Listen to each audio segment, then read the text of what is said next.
블룸버그는 이렇게 지적했어요.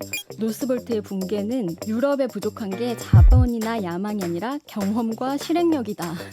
라는 거를 시사한다면서 청정 기술 경쟁에서 유럽을 따라잡으려면 더 겸손해져야 되고 외부의 도움이 필요할 수도 있다. 아주 적나라한 지적을 했네요. 네. 트럼프 때문에 2차 전지 시장에 대한 불확실성이 굉장히 고조되어 있는 상황인데 유럽에서의 상황이 우리나라 배터리 3사에게는 어떤 기회로 작용할 수 있을지 한번 말씀 좀 해주시죠.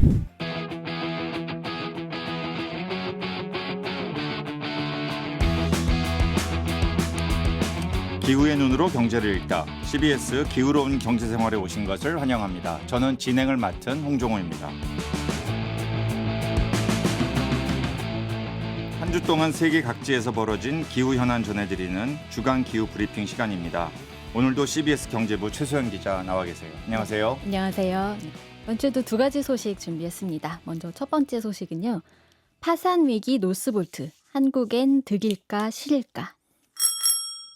네, 지난 9월이었죠. 우리 폭스바겐이 이 공장 일부 문 닫는다, 레이오프 시킨다, 노동자들 이런 얘기 있고 지금도 계속 현재 진행형인 것 같은데요. 네. 이번에는 유럽의 배터리 기업인 것 같아요. 네. 그죠?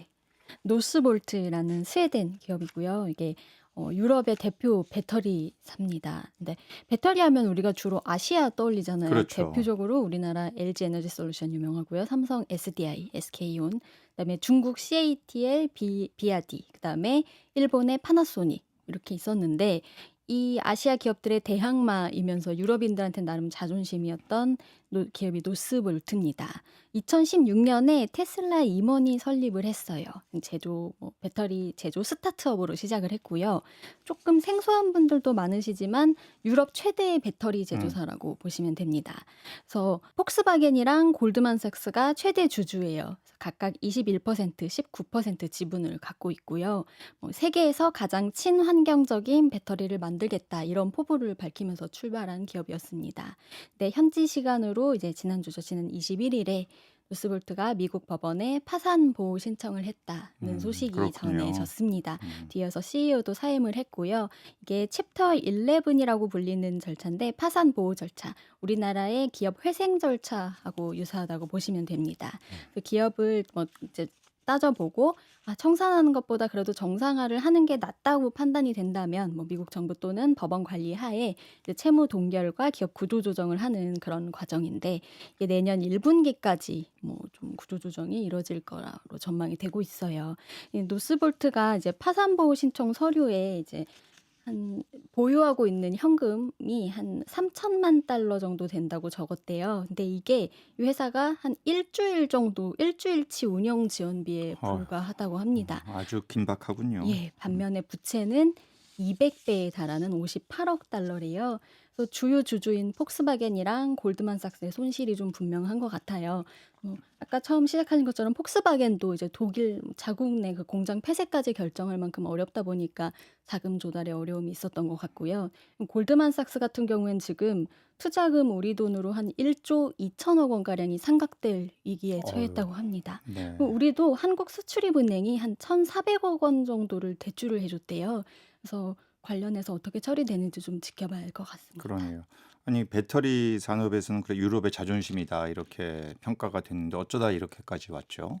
네, 이게 10월 초에 나온 SNE 리서치 자료를 좀 보면요.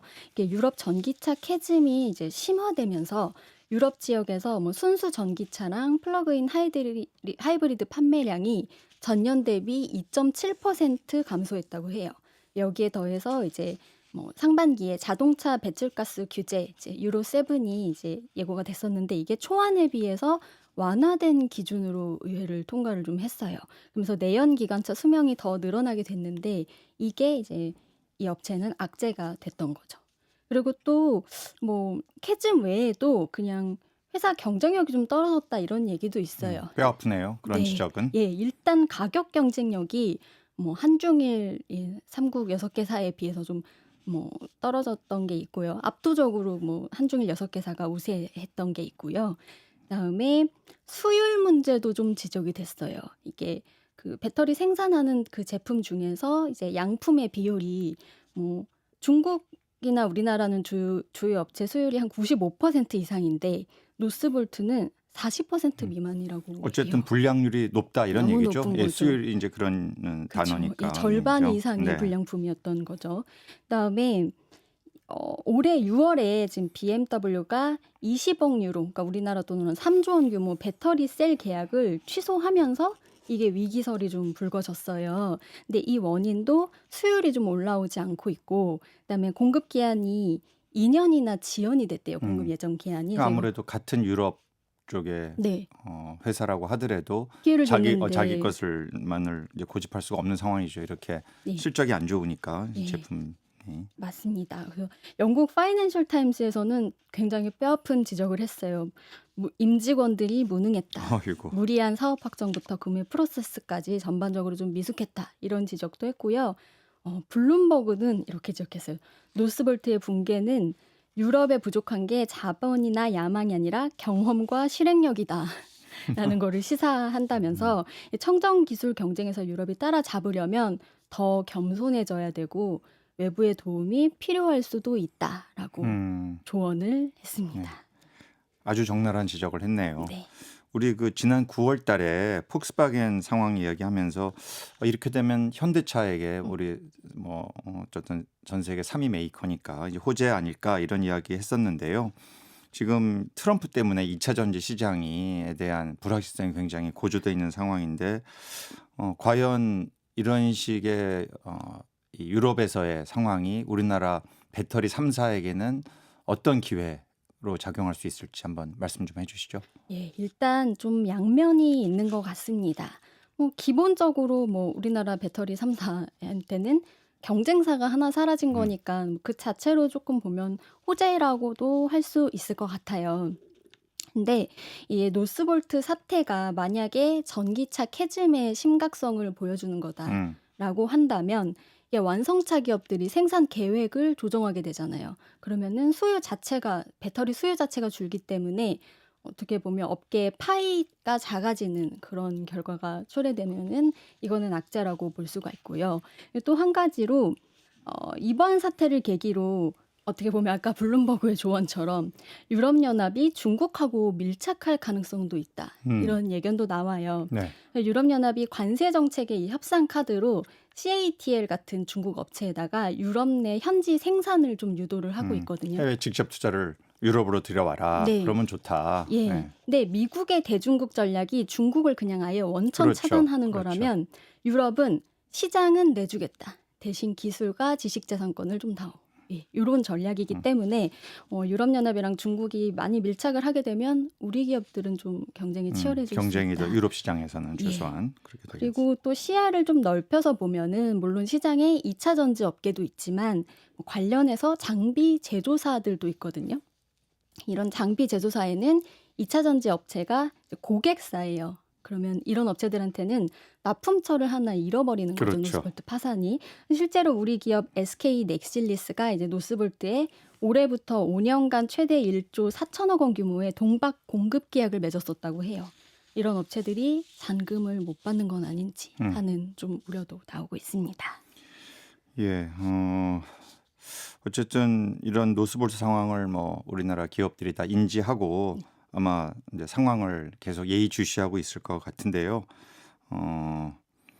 앞으로 배터리 시장은 그럼 어떻게 될 것인지 한번 또 말씀 좀 해주세요. 네, 옥석 가르기가 시작됐다 이러는 분석이 나오더라고요. 사실은 노스볼트가 지금까지 좀 보조금으로 운영이 되던 신생 기업이긴 해요. 독일 정부가 10억 유로를 투자했고 캐나다 이제 중앙 정부랑 퀘벡 주 정부에서 20억 달러를 지원을 했어요. 그래서 그 돈으로 독일이랑 캐나다에서 배터리 셀 공장도 짓고 한 거예요. 그러다가 이제 캐즘이 심화되면서 바로 위기가 드러난 거예요. 그래서 업계에서는 결국에 이제 한중일 그 빅6 6개사죠. 그 업체 중심으로 시장이 재편될 거다. 이런 시각이 나오고 있습니다. 이런 걸 보면 정말 어떤 외적인 조건들 보조금이라든지 지원이라든지 이런 것들이 필요하긴 하지만 본질은 아니다. 결국은 기술력, 품질, 가격 이것들이 시장에서 생존하고 더 성장할 수 있는 핵심이다 이런 생각을 다시 한번 갖게 되는데요. 네. 얘기한 김에 폭스바겐은 어떻게 되고 있는지 우리 네. 지난 9월에 이걸 다뤘었는데 예, 좀 예. 얘기 좀 해주세요. 네, 일단 폭스바겐 관련해서 좀 새로운 소식이 네. 있어가지고 미국 전기차 스타트업 리비안이랑 합작해서 있죠, 이 출범을 회사. 네. 공식 발표를 했습니다. 그래서 폭스바겐이 리비안에 58억 달러, 우리 돈으로 8조 원 넘는 돈을 전액 투자를 하고요. 그다음에 리비안은 이제 기술과 지식재산권 부분에서 폭스바겐에 기여를 하기로 하는 그런 계약을 맺은 거예요. 이 폭스바겐의 좀 약한 부분이 전기차 소프트웨어 기술인데 이거를 리비안에 맡겨서 좀 상호 보완 효과를 내겠다는 전략으로 보이고요. 또 하나는 트럼프 당선으로 이제 관세 폭탄에 대비해서 현지 투자를 확대한다. 미국 현지 투자를 확대한다.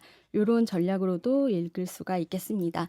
현대차에는 뭐 경쟁사잖아요. 그래서 현대차도 좀 입지를 지키기 위해서 뭐 미국 소비자 맞춤형 상품을 선보일 필요가 있다. 요런 조언도 나오더라고요. 그래요. 예. 교수님 이거 어떻게 보시는지. 예, 하여튼 이제 예. 점점 시장이 미국 시장 또 유럽 시장 이렇게 또 중국 시장 이렇게 분할이 되고 있는데 좀 결국은 우리 현대차의 정의선 회장이 그런 얘기를 했더라고요. 최근에 품질만이 살 길이다. 아, 그러니까 우리가 사실 중국 제품과 가격 경쟁력을 하긴 힘들기 때문에 예.